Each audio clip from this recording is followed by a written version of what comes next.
Me alegra saludarte porque este día vamos a conversar sobre un evangelio que es maravilloso, es fantástico. No por gusto se le conoce a Juan como Juan el teólogo, porque este evangelio está cargado de teología y teología de la dura. Pero quiero comentarte un poquito antes de entrar de lleno al evangelio de Juan, el trasfondo que tiene. Se piensa que fue el último escrito de todo el Nuevo Testamento. Yo sé que muchos piensan en el Apocalipsis como el último escrito porque está al final de la Biblia, pero lo más seguro, según los mejores estudios, aunque todavía hay debates sobre eso, es que es el Evangelio de Juan el último en haber sido escrito de todos los documentos del Nuevo Testamento. Pero ¿por qué se escribió? ¿Por qué Juan volvió a contar la historia de Jesús que ya tenía 3 versiones en lo que se conocen los evangelios sinópticos? Porque Juan está enfrentando 2 problemas, si me apuras, al menos 2 problemas. El primero es que la primera generación que anduvo con Jesús está a punto de terminar con él. Él va a ir a la tumba y después de eso, ¿qué pensarán los siguientes cristianos? Entonces Juan va a escribir su evangelio para ayudar a esta nueva generación que no va a tener a nadie que haya estado en contacto directo con Jesús. Por eso las narraciones de Juan siempre van a tener preponderancia con el tema de la palabra de Jesús, más que de su presencia. De hecho, así comienza el evangelio con ese tema, ya llegaremos ahí.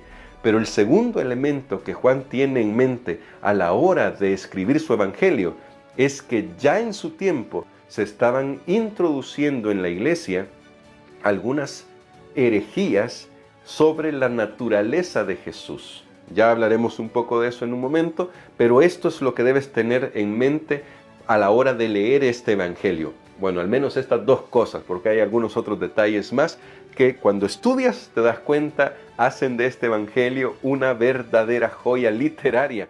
Por eso vamos a entrar de lleno a las 7 lecciones del evangelio de Juan para descubrir los maravillosos tesoros que Dios tiene para nosotros en este libro. Y la primera lección que quiero destacar se encuentra casi al final del evangelio y es la siguiente.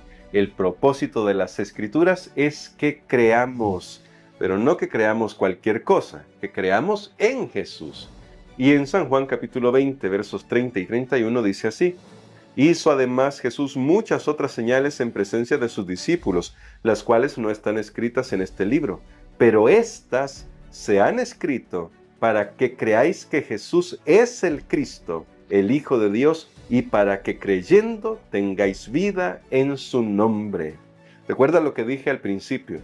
Juan está escribiendo su evangelio para una generación que no ha tenido contacto o que no va a tener contacto con alguien que estuvo relacionado de forma directa con Jesús y que tampoco han estado con Jesús. Ahora dependen de la narración de la palabra. Y Juan les está diciendo, ¿saben qué? Si ustedes creen en la palabra y creen en Jesús, ahí está todo. Porque la palabra señala a Jesús.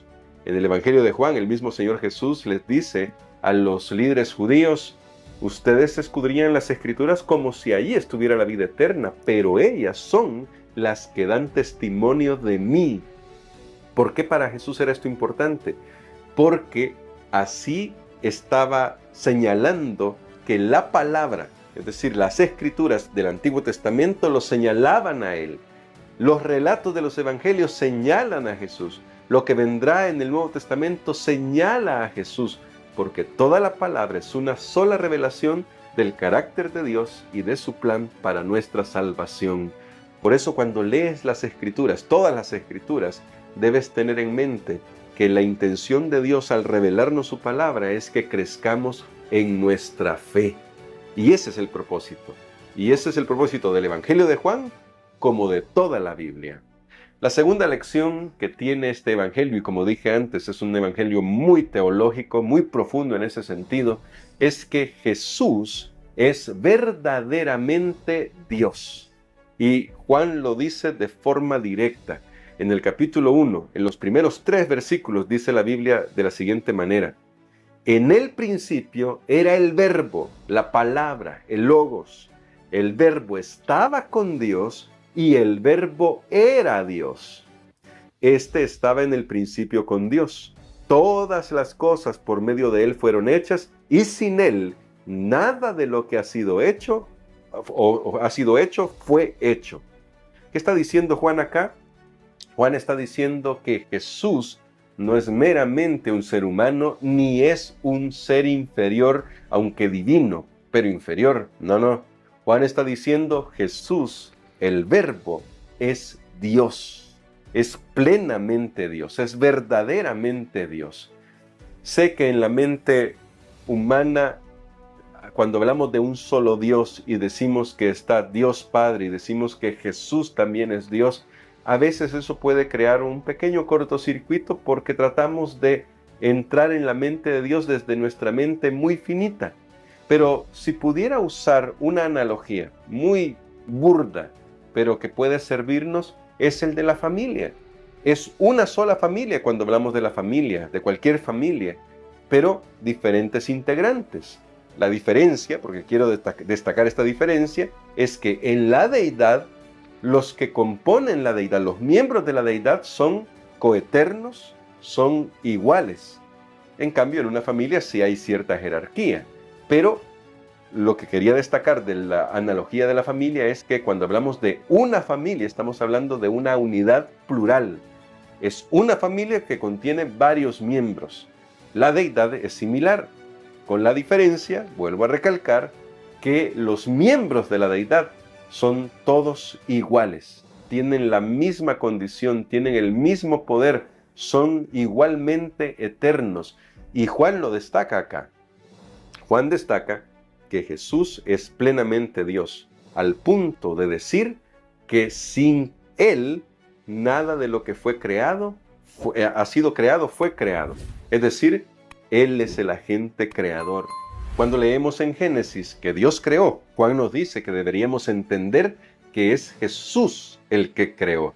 Y de hecho, todo el Evangelio va a seguir reforzando esta identidad divina del Señor Jesús, porque ya en el tiempo de Juan había algunos que creían que Jesús era un ser divino, claro, pero menor que el Padre. De hecho, de ahí surgió esa idea arriana que vendría un poquito después, allá por el 300 después de Cristo, la idea arriana de que Jesús es un tipo de deidad menor, lo cual nos convertiría en politeístas si eso fuera verdad. Y nosotros somos monoteístas, creemos en un solo Dios que se manifiesta en tres personas. Claro, decirlo así tal vez es muy rápido y requiere una explicación, pero es para que ya lo tengas en mente. La tercera lección del Evangelio de Juan es que Jesús es verdaderamente hombre. Esto es maravilloso porque en el verso 14, siempre del capítulo 1, dice así: y el Verbo se hizo carne y habitó entre nosotros llenos de gracia y de verdad, y vimos su gloria, gloria como del unigénito del Padre. Juan quiere destacar también esta realidad. Jesús es Dios, pero también se hizo hombre y es verdaderamente hombre. Por eso dice el texto, se hizo carne. Es el misterio de la encarnación, o como lo dice Pablo, el misterio de la piedad, que Dios se hizo un ser humano. ¿Y por qué esto es relevante para Juan?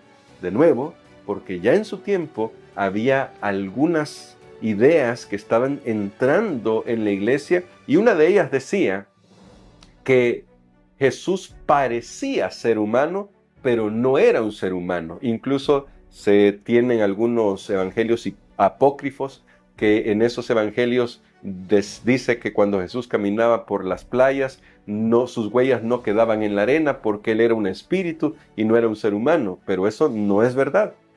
Juan dice que Jesús era plenamente humano, era verdaderamente humano. Es decir, él vino a esta tierra para identificarse con nosotros, para ser nuestro hermano mayor. Y eso debe darnos esperanza, porque el Evangelio de Juan nos dice, este hermano mayor que vino y se hizo hombre, ascendió al cielo, eso lo dicen todos los evangelios y lo estoy destacando desde Juan, para representarnos en el cielo. Así que hay gran esperanza en saber que Jesús es verdaderamente humano. La cuarta lección del Evangelio de Juan es que solo el Espíritu Santo puede regenerar el corazón. Eso parte de la conversación que tuvo Jesús con Nicodemo, este hombre que llegó a buscar a Jesús de noche. Después de tratar de adular a Jesús, Nicodemo, del que estaba tratando de adular a Jesús, Jesús le responde de forma directa y le dice en el verso 3 del capítulo 3, de cierto te digo que el que no nace de nuevo no puede ver el reino de Dios. ¿Nacer de nuevo? Jesús luego le tiene que explicar a Nicodemo que eso se refiere a nacer del Espíritu y del agua, es decir, a través del bautismo y que el Espíritu Santo regenere el corazón. ¿Por qué esto es tan importante para Jesús? Porque Jesús sabe que nosotros, en nuestra carne humana, en nuestra naturaleza humana pecaminosa, no podemos generar nada bueno. Por eso más adelante, casi en las últimas horas que está Jesús con sus discípulos, les tiene que decir que separados de mí, nada podéis hacer.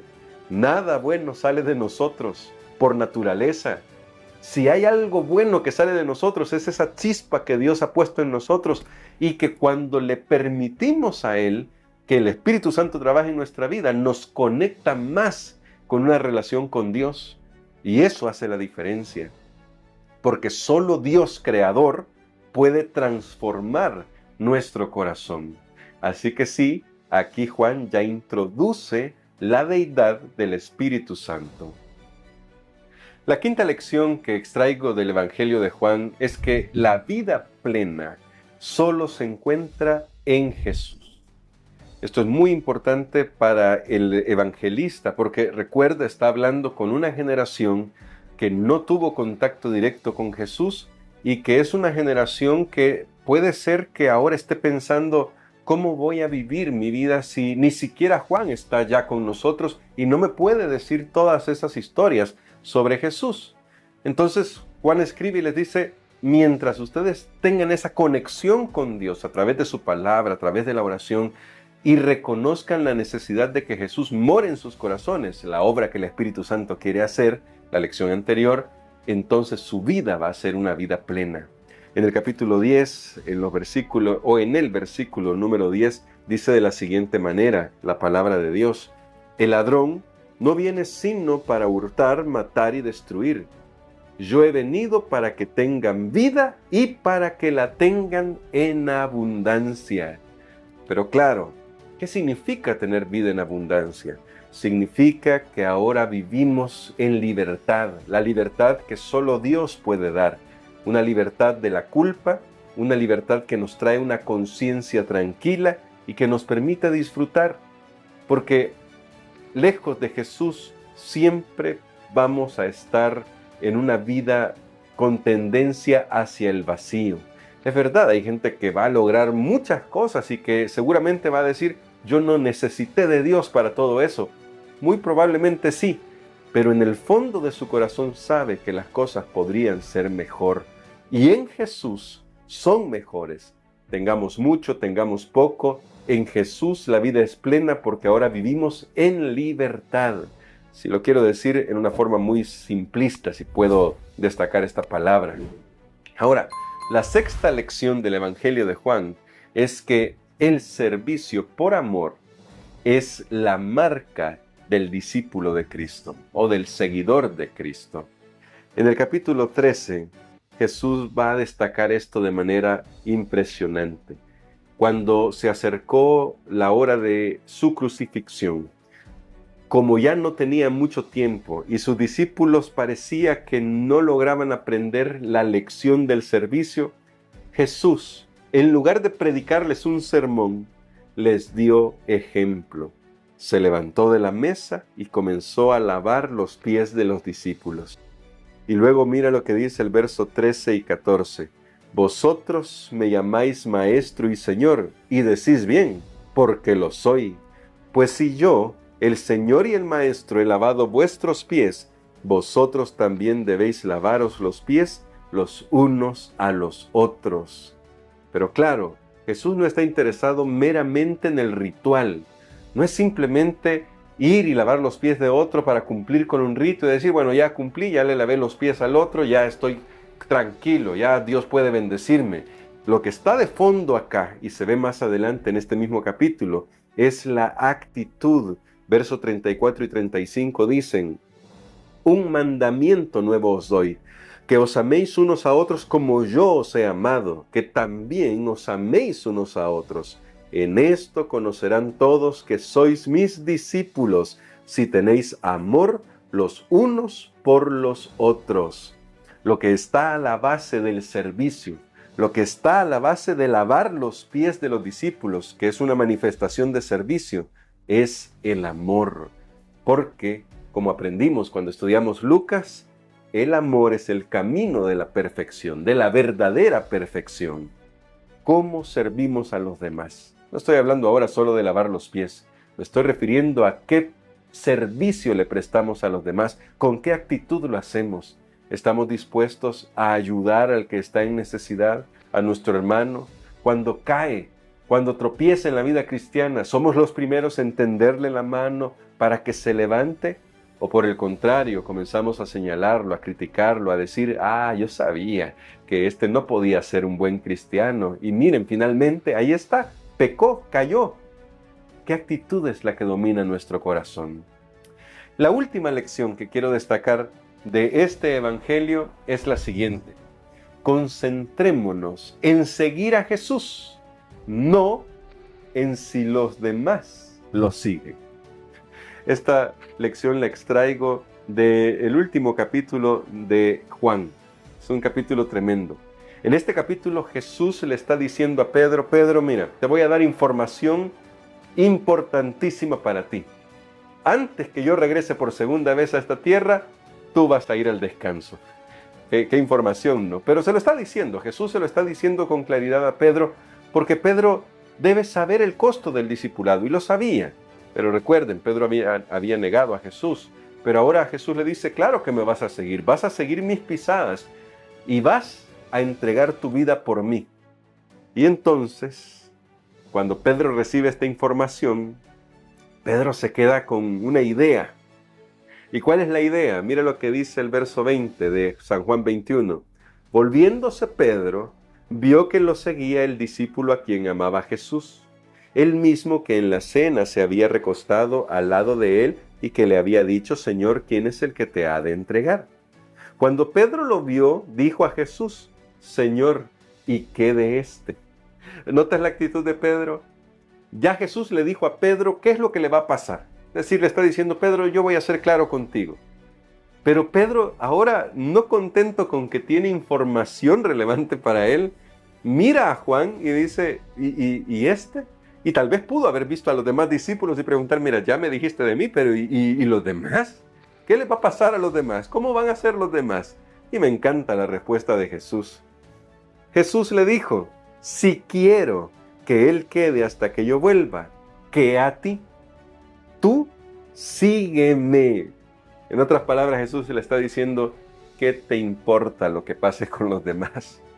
No te importa eso, lo que te debe importar es seguirme. Eso le está diciendo Jesús a Pedro.